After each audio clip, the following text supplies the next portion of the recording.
Thanks everyone for being here. I have to say I've entered the world of psychology and technology from a very different route. It's been a really interesting couple days for me as a neuroscientist and neurologist, but I think at the very least it'll raise a lot of interesting questions and we'll have time to pursue that. Over the last week, twice I've been asked at a dinner with groups like this, different, what keeps me awake at night? Has anyone been asked this question recently? It's an interesting question. I hear it more and more frequently. Sort of wonder what that means. But, and you know, it cost me to really think about this. And there is something that has been preoccupying me a bit. And I've been trying to wrap my head and frame it, around it and frame it. And I think of it as what I would describe as a cognition crisis. I think that that's what our species is facing now. And I want to unpack that a little bit and then talk about technology, psychology, neuroscience, and how I think it can address it. I'm more of an optimist than a pessimist, so I would rather not think of it as a cognition crisis, but rather as a grand challenge that we face to enhance our cognition. And I know in this audience it's easy to explain what I mean by that, but I'm not talking about information or knowledge, but the core abilities that really define us as human in many ways. How we perceive, how we think and feel, and then how we act. That complex perception-action cycle. And it is a global and pervasive challenge. So if you think about it from young minds that are developing, it should be the purview of our education system to help enhance cognition. For all of us, depending on how you think of education, education maybe should just encompass all of us, but if we think about education as something for the young, then I guess it would fall into wellness, to build these abilities of the mind and then maintain them. And then in my world, neurology and psychiatry, when cognition is deficient, pulling them up at least to what we would think of as normal or baseline would fall into the world of medicine, mental health, or those fields. So how are we doing in improving these abilities of the mind? And just to be really specific about it, I'm talking about our perception, our attention, both selective and sustained abilities, our working memory, our long-term memory, our decision-making, our emotional regulation, our empathy, and our compassion. And I would say that we are tragically lacking in either prioritizing how we understand these abilities or how we improve them in people of all sorts of baselines, whether you are healthy and considered optimized to some degree or whether you have deficits that need to be improved.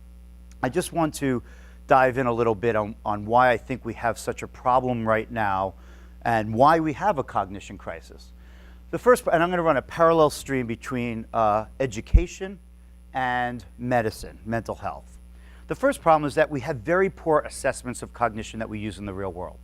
So in the world of medicine, neurology, psychiatry, if you go to your doctor and you have an attention problem, depression, anxiety, memory, we are unlikely to know what's actually going on inside your brain.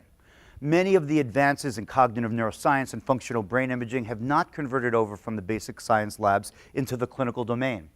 We use outdated, often paper and pencil tests that really do not get at the underlying etiology of what's changing in your life to bring you to the doctor in the first place. In classrooms, right, for young people, we do not assess cognitive abilities, attention and working memory, unless we think they have a learning disability. Then we do assess it, right? But if you ask a teacher who's the best kid in your class in math or reading, they know instantly who's the top 5. If you ask them who has the best working memory, who has the best sustained attention, no idea, right? We do not assess these abilities. But it doesn't prevent us from making some attempt at improving cognition. But we have very poorly targeted approaches. So in my world, we tend to rely on these, small molecules, pharmaceuticals. Now, there's nothing inherently wrong with using a small molecule to enhance our cognition. But for 50 years plus, we have been trying to do that. And we do not have one major win. We have molecules that target neurotransmitter systems, but not the underlying computational unit of the brain, which is the neural network. Therefore, we, as physicians, increase our doses to very high levels to get the effects we're looking for, and then we get just as many side effects as effects. It's actually most of what neurologists and psychiatrists do is really managing the side effects caused by our poorly targeted treatments. Same thing. We have a large incumbent system, just like medicine, of didactic education, which has value, but a lot of it, most of it, is really focused on transferring information content to young minds, or maybe in more enlightened views, building skills, but not enhancing the underlying information processing systems that all that relies upon. We sort of hope that if you learn something as complicated as calculus, not that anyone really needs calculus, you build your thinking abilities, right? We hope that, but we don't assess that. So we have poorly targeted systems. We have completely non-personalized systems, right? Known in both domains. We make our prescriptive advice based on large population studies that completely ignore all the individual differences of the brains that are in those studies. Same challenge in the education world. The curriculum does not focus on the individual, creates lots of complicated challenges on who gets left behind, how we, divide up schools. We're not targeting. So that's another big problem. Now, this is another one that's on the list. It's not as, I would say, universal as the others, but many practitioners tend to look at these two systems in a unimodal, siloed way. That to treat something as complex as depression, they can give a pill, right? Or that all of the development of the human mind when we're growing up can take place inside the classroom.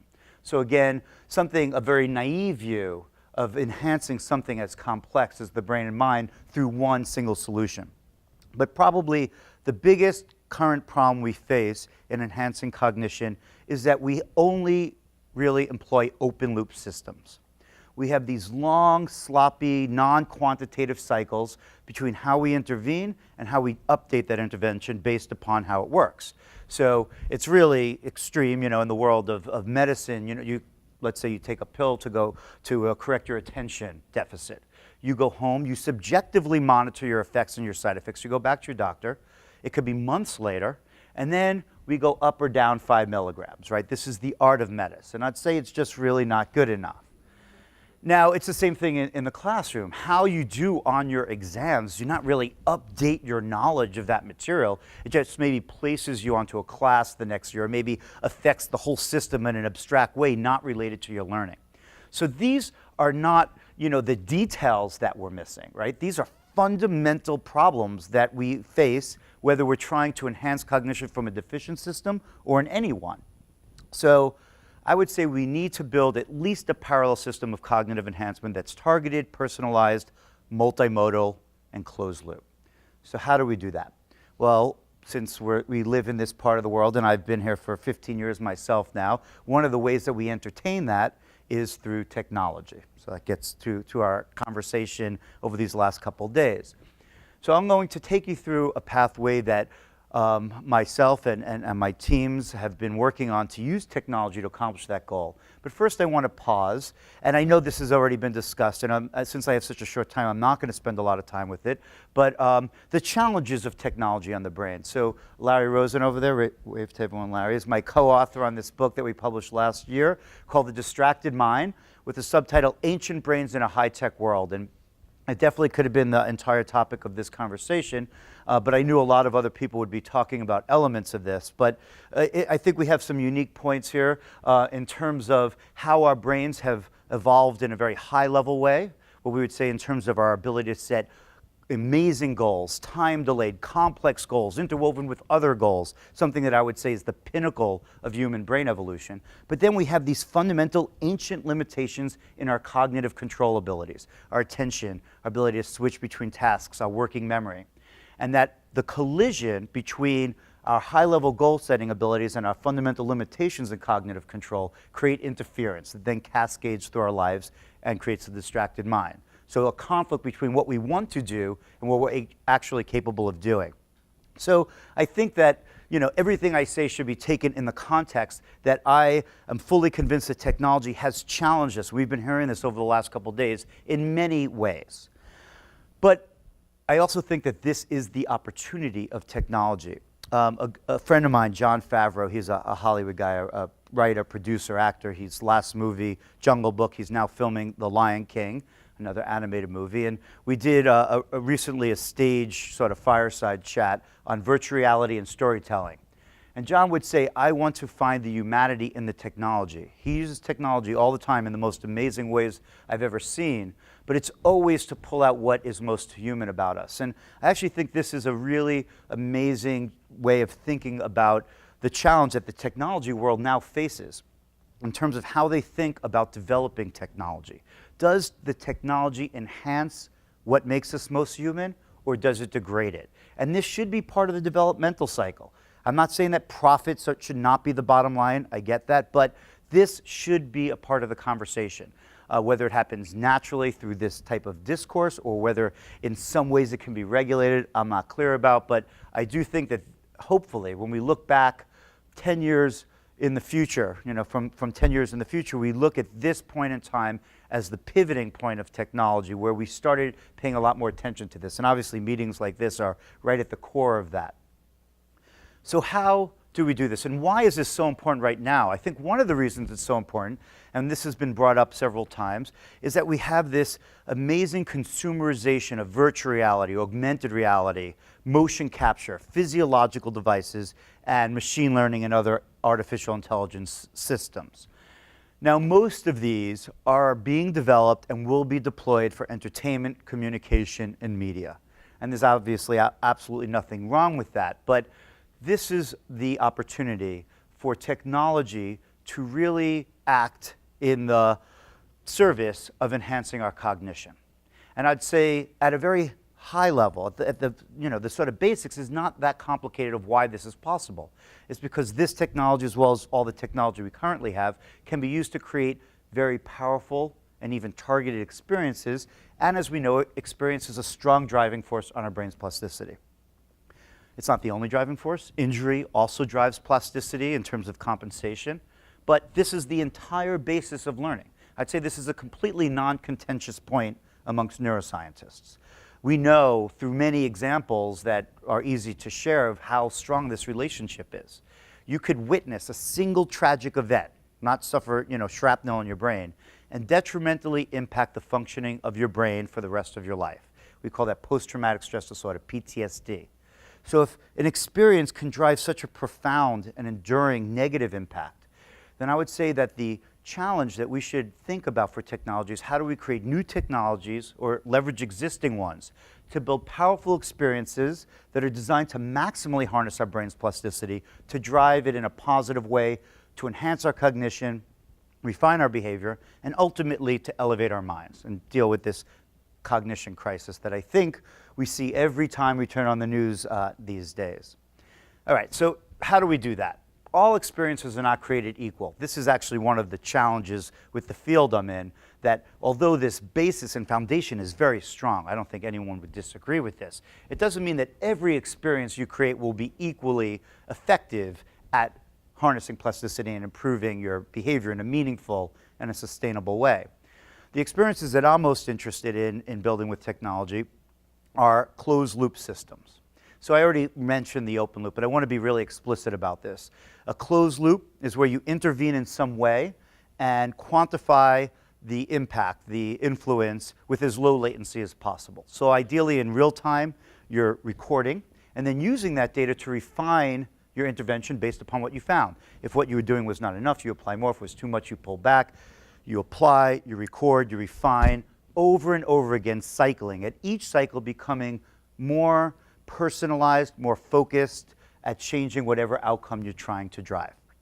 Engineers know that this is by far the most effective way of changing everything. And as I already said, our current system either has no system at all of doing this, or it's completely open loop, right? It's really poorly connected. And so how do we build closed loop systems? I think that there are definitely a list of ways that we could consider, but the one that we have latched onto most deeply is through video games. Now, video games, I'm sure you're all aware, is a very powerful entertainment, interactive media experience that is a strong source of behavioral influence, which is why there are controversial aspects of video game play.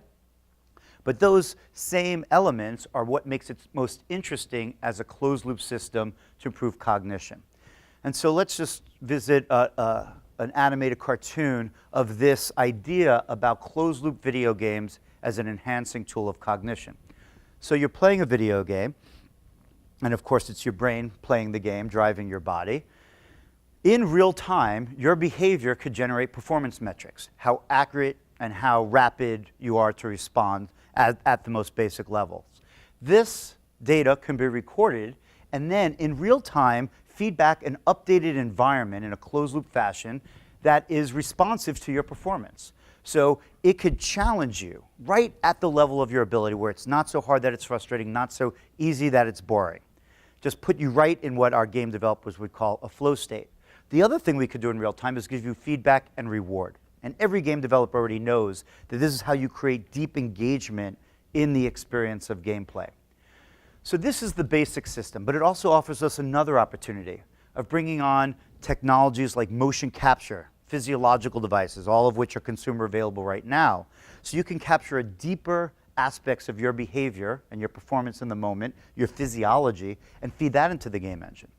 We could then create a much richer environment using augmented and virtual reality, and then tie it all together with advances in machine learning and other AI systems to create a truly integrated multimodal closed-loop system. This does not exist right now, but this is the direction that we are moving, and I think will be the way that technology can help us improve cognition. So let's make it less abstract now with one example. So 8 years ago, when I first started wrapping my head around this idea, I had the challenge to myself and my lab at the time at UCSF, could we build a closed-loop custom-designed video game to improve these abilities, cognitive control, which I've mentioned, these sort of fundamental abilities that allow us to interact in such complex environments that we live in based on our goals. And what we've shown through our research were two things. One, all of these abilities get worse as we get older. That's the bad news. But we also learned that there are common neural networks involving the prefrontal cortex with other areas of the brain that are ubiquitous, so common across all of them. So these are distinct abilities, but they do share this underlying mechanistic connectivity. And so the hypothesis was that if we could challenge some of these abilities in older adults at a high enough level using this closed-loop experience, we can drive improvements in other abilities that were not directly related, get this transfer effect that we're always looking for. And so here's just one data slide of this study. I reached out to friends of mine that worked at LucasArts with a design of a multitasking closed-loop video game called Neuro. And simply how you play Neuro is you drive a car along a road going left, right, up, down to maintain your position, and then responding as accurately and rapidly to target signs like green circles, not red circles, not green pentagons, which are very hard not to press to. Now what's happening is that as you're playing these two tasks, the difficulty of each of them are being updated based on your abilities. And what we've quickly learned that anyone playing NeuroRacer, whether or not you're aware of it, would trade off between these tasks. It's very hard to parallel process these. So what we did, because we want you to actually challenge yourself to do them both at the same time, is simply tether across them with a reward cycle. You only level up in NeuroRacer if you get better at both tasks after a 3-minute run. And one thing we learned is that everyone, including 80-year-olds, want to level up on video games. It's just an innate aspect of being a human. And so here's one data slide. So what you're looking at here is multitasking performance on NeuroRacer, where the 0%, the red line, means that you multitask perfectly. And despite the 20-year-olds, so you have decades of life below, despite 20-year-olds believing firmly, those that participate in this, that they are multitasking masters, they suffer a 27% decrement in performance when they do the driving task and the sign task at the same time versus the sign task alone.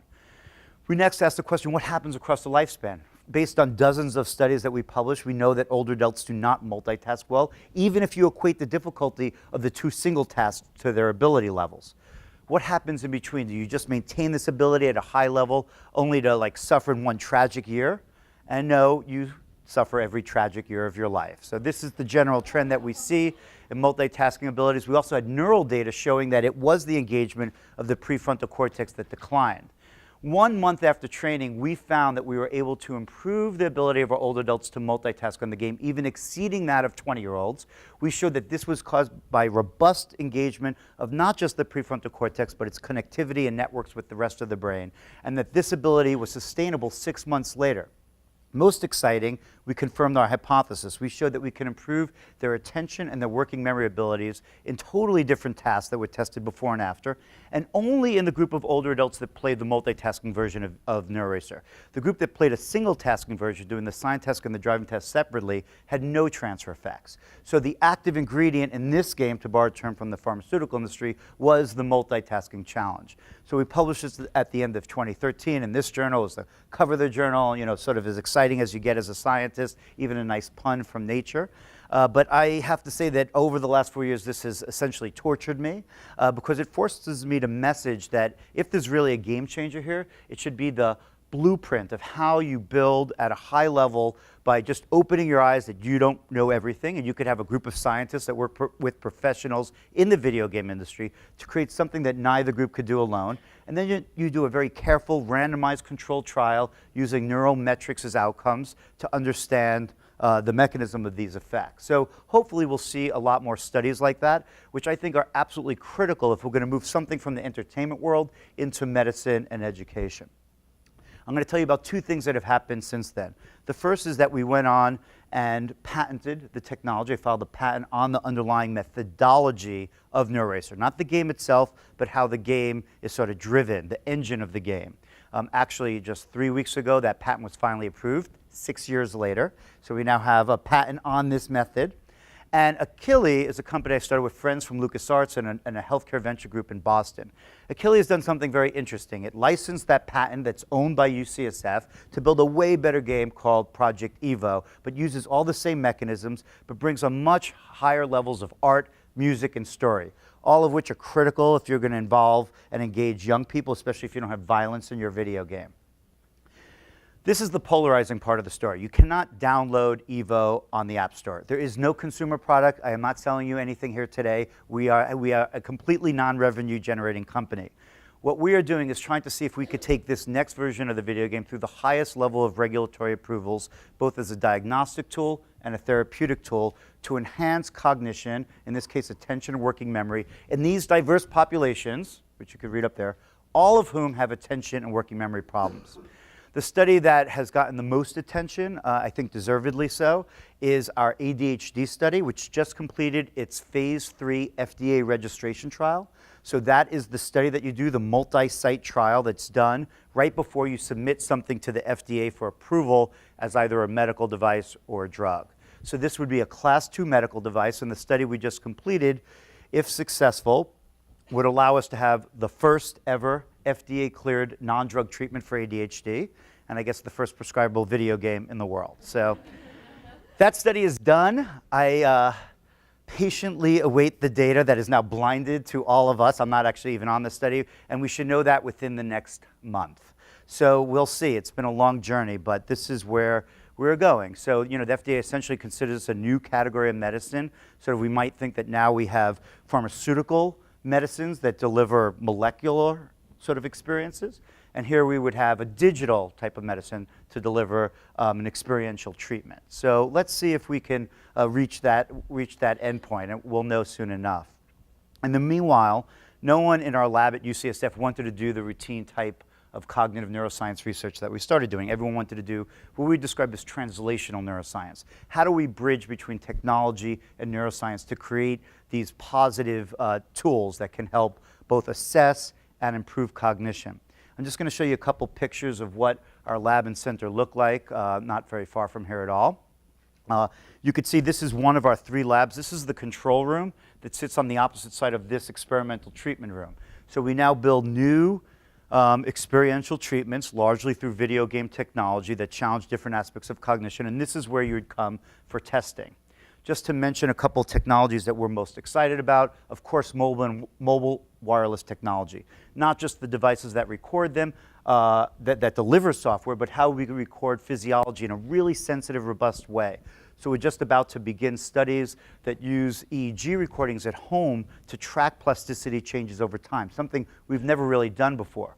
Here is a picture of a study that we're performing with foster care children in India using a meditation-inspired video game that we created called MetaTrain to help improve internal attention abilities. So again, the point is the amazing accessibility of mobile technology lets us get these tools to places that we have trouble getting teachers or doctors right now. We have a new tool, an assessment tool called ACE. As I said, assessment is one of the biggest challenges. This rapidly samples cognitive control abilities using closed-loop algorithms, not to improve them, but just to rapidly assess them. One of the first studies we started is putting this in classrooms, right, to address that big disconnect we have between neuroscience, psychology, cognition, and education itself. How do these abilities map onto academic performance metrics like reading and math? So we have 1,000 students between 3rd and 7th grade who are now in the 2nd year of testing their cognitive abilities and looking at their profile. And if they do have a weakness in one of these abilities, not necessarily a clinical weakness, in which case we'd throw a drug at them, but a weakness that might be able to be fine-tuned with a game that they could play in the evening as a homework assignment. So that's where we are going next year, to see if we could use this data in an actionable way. I'm not going to have time to tell you about these, but I do want to give you a glimpse into what we have been doing over the last 4 years, which is essentially taking our design principles of building closed-loop video games and applying them across many different aspects of cognition. All of our games, we do try to bring on the type of engagement that we think are going to be required to change these abilities through art, music, and story. And we have many different types of tools that we use, not just mobile, but virtual reality, motion capture, physiological devices during gameplay. Where we think the biggest win is going to be is not with any of these particular games alone, but what we like to think of as Neuro Crossfit training, which will be coming to you in the future, where you have a sort of a prescribed series of games that are all targeting where your strengths or weaknesses lie. What we do now, we have 5 longitudinal studies going on at Neuroscape to see if we can do as deep a dive as anyone's ever done into understanding how these games could change us. So if you were in one of our studies, you get an MRI, structural and functional, an EEG recording during multiple cognitive testing, stress testing. You go home with a device to look at your sleep patterns. We do blood work looking at inflammatory markers and hormone levels, telomere length. If we believe it can change, we record it before and after in double-blind, randomized, placebo-controlled trials. So I'm just going to conclude with telling you sort of the most futuristic aspect of what we work on. We love video games because they activate neural networks in a way we've never accomplished with a molecule, but we think we could bring on other tools of neuroscience to drive the effects further. So this is a technology that we created with many other partners called the glass brain. It is a combination of both MRI and EEG. This is actually my glass brain during gameplay, and each of these colors represent a different frequency of brain activity, all displayed within 200 milliseconds, including how brain areas are communicating with each other. This is a computational model using multivariate range of causality. We bring all of this data into the Unity game engine, and you could fly through your own brain watching itself, which is quite a meta experience. I encourage you all to do that someday. All right, so I'm going to wrap up with this slide and show you how the glass brain feeds in to the closed loop system. So 2017, you have an attention problem, whether you're 7 or 70 years old, you will wind up with one of these that's really like a sledgehammer. It just impacts your brain in too non-selective of a way. We could bring in new assessment tools to decrease the doses and then understand your cognition, and we have a neural version of this, Neuro ACE, to know exactly how we could challenge your brain with a game or, in more likelihood, a whole series of games. And then the glass brain comes in. We could record neural data in real time during gameplay, so we can drive the adaptivity and the rewards in the game, not just based on your performance metrics or your heart rate as we do in one of our other games, but actually based on how your brain is processing information. We think this will be a way of targeting the game engine to optimize those abilities that are most efficient. So we're exploring this in a study, and the other thing we're doing is to use EEG data to guide the stimulation parameters of a device like this one. This is known as Transcranial alternating current stimulation. We published a paper in PLOS a couple months ago showing that if you play NeuroRacer and we stimulate your brain in the theta rhythm across your frontal cortex, you learn more rapidly than if we do not do that or stimulate you at a different frequency. We're now trying to understand if that actually increases the transfer of the learning beyond what we achieve with NeuroRacer in our Nature paper. And so what we wind up with here is better assessments and an intervention that's targeted to the individual and to the networks that most need to be enhanced, personalized, multimodal, and multiple closed loops interacting. And because we always favor consumer-friendly devices, every single thing I talked about is pretty much consumer available. We wind up with something in the real world in real time. And so over the next 10 years, we'll look to see how all of these conditions may be treated with this type of technology. And then in our most recent studies, how we can advance this as new products of education and wellness to help improve cognition in everyone. And with that, I'd like to thank you for your attention.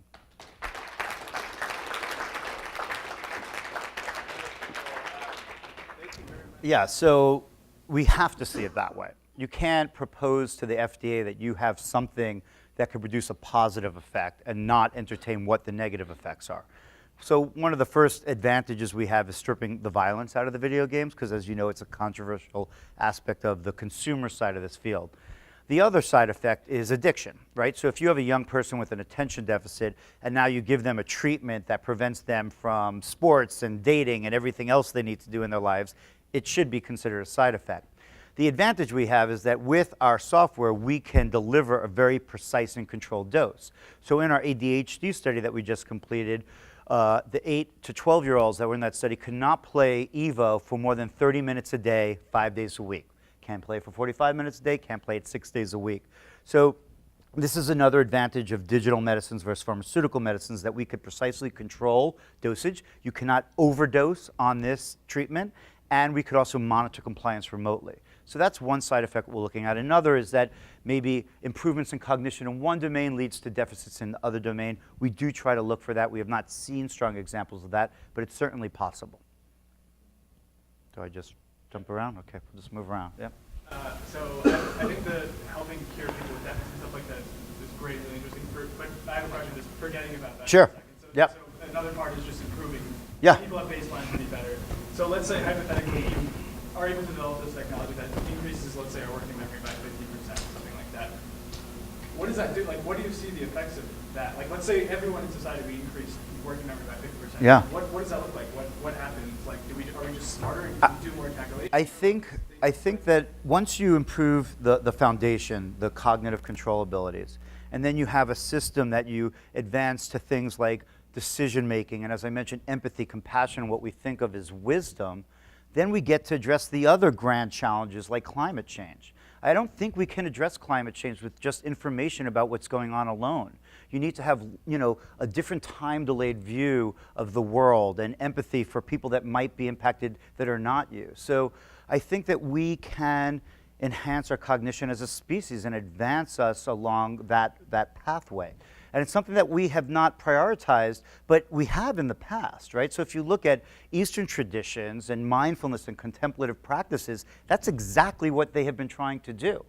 I think that a lot of what, and this is something that I'm researching right now to understand historical perspective, but a lot of what occurred in the Industrial Revolution and how it influenced the education that we now transmit was really about just learning a lot of stuff and, trying to be able to function in modern society, and we've abandoned either prioritizing, assessing, and building these abilities. So yeah, I think we can be smarter as a species. You're asking the previous question, led into the question I was going to ask, right? I've read a little bit of Richie Davidson's stuff on mindfulness, meditation, and so on, how that relates to brain plasticity. Yeah. And my lay understanding is that, there's some people that do it casually and do UCLA group and do it on a day-long degree based on that. Yeah. I have friends who do it for 3 months. There are people who do it for 2 years. Do you think that these types of games could help just us mere mortals achieve more of those kinds of effects? Yes, I do. You know what I'm saying? Yeah, we have 2 studies that are trying to accomplish that goal. And I know Richie well, and I actually have done a lot of this work with a guy named Jack Kornfield, who's an amazing mindfulness expert, started Spirit Rock, which is a retreat center in Marin. And I always am careful to say that we're not building things that we think should replace the real world practice, or even compete with them. If you can go to, if you have the opportunity and the patience to go to a meditation retreat center and learn that practice, by all means, go for it, and I'm sure there will be benefits. I actually had the challenge of spending 10 days of silence with Jack at Spirit Rock a couple of years ago. Has anyone done that? Yeah, it's challenging. But what we try to accomplish here is to take what we think of as an active ingredient in meditation practice, right? So contemplative and concentrative meditation involves learning how to focus on your breath, which is what Jack teaches in our app MediTrain, being aware of your mind drifting, and then pulling it back. That simple loop we put into an algorithm that can be adaptive and can give you quantitative feedback based on that ability. Everything is a closed loop, all 6 games we created. So right now, the current practice of meditation is not a closed loop either. And that's challenging for a lot of people. Not everyone, but you have to get over that hurdle to understand yourself in that deep way, especially children. And so we have another app called Engage, and I won't go into all these details now, where we allow you to focus on something not your breath, which we have no control over, but a sound of an insect you're trying to capture with your eyes closed, which we could regulate, which is another type of meditative, attentional practice. So we think that that could baby step a young person into Metatrain, into real-world meditation practice, and at least get some of the benefits of that. But now in the lab, we have a big, randomized controlled trial on older adults with Metatrain to see if we have benefits in attention and working memory and stress and mood of playing Metatrain. We actually have some data in 20-year-olds that we're publishing now showing that Metatrain improves sustained attention abilities on very different tests. I'm curious your thoughts on how you might go about shaping patient perceptions of this for 2 different reasons. One, as a patient, if I have this issue, I want a cure, Right. and I have been trained to think that medicine is going to cure me. Mm-hmm. So there might be adherence issues in that sense. And then also from other people's perspectives, that if I'm a parent and my kid now has treatment of a video game, I'm going to think maybe their ADHD isn't that big of a deal in the first place. Mm-hmm. So I'm just curious. Yeah, perception is a big challenge. I would say our biggest challenge right now is the FDA. Our second biggest challenge are insurance companies. I mean, we want this reimbursable just like any other treatment. But then our other challenges are multiple perception challenges, not just the patients, but physicians. I went to med school. It's been a long time now, but you tend to think that medicine equals drug, which is an amazing marketing trick, because medicine does not equal drug, right? Medicine is a tool to help improve health, and it could be everything, anything that accomplishes that goal, but pretty much everything besides drugs has somehow become alternative. Everything is alternative. And so there are big perceptual challenges. In market research, not just done by Achille, but others, show that essentially 100% of parents would consider a video game treatment in favor of a drug treatment, at least would consider it. And hopefully by hitting this really high empirical bar that the FDA sets, we'll start moving it out of something that feels superficial into something that actually is like a medicine. Now, I have to tell you that the video game is not the sole aspect of the treatment. Remember, there's like this entire data ecosystem that surrounds the game that is, delivered to the patient and the parent and the doctor. And so a lot of that hopefully leads to the behavioral change that goes along with the cognitive improvement. But I think that there will be a lot of perception change that's required as we move this into mainstay practice of medicine. There's certainly nothing magic about screens here. It's just really the easiest way to start programming and showing that we can have meaningful changes.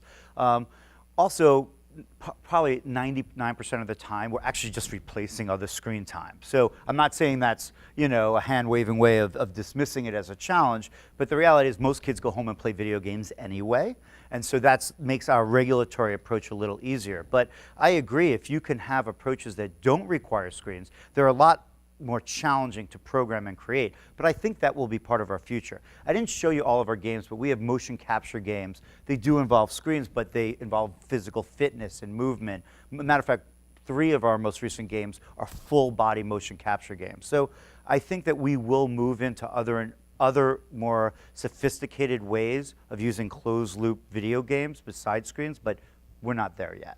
But I think that we will be. I think it's a good point. That neuro-racing finding has now been replicated by other groups, a group of older adults with depression and the transfer effects, a group of children with autism that has been published, and now the ADHD study that's going on, that I'm not on that study at all, would be another replication with a different group. So that's exactly what we do. So there's 4 groups using the same game. So we usually do the work on healthy people at Neuroscape across the lifespan, but then we move them out to all sorts of different clinical populations. So that's our whole pipeline, is that process of multiple replication by different investigators across different groups. That's exactly what we did. I knew Cliff very well. We did a lot of work together. So There's a very big difference between real-world multitasking behaviors and whether you engage with them or not, and what we're trying to do here. And it does create a lot of confusion. It's probably the most confusing thing I have to explain. So no one knows why that relationship exists in that PNAS paper, and it has been replicated in others, that people that tend to engage in high, medium multitasking behavior, when you bring them into the last, have really poor cognitive control ability. The reality is that it's correlational. So we're not saying that by medium multitasking we degrade your cognitive control abilities. I think the more likely relationship is that people that do rapidly switch in their real world actually have poor cognitive control abilities to hold sustained attention, and then you see that in the laboratory. What we've done with NeuroRacer is not to try to teach you to multitask better. We don't want you to now drive and text because you played the game.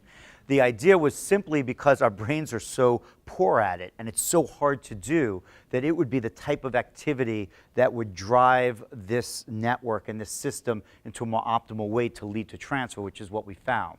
So when it's in this type of closed loop sort of treatment format, it could have a different impact than it might free in the wild, if that makes sense. My pleasure. Thank you.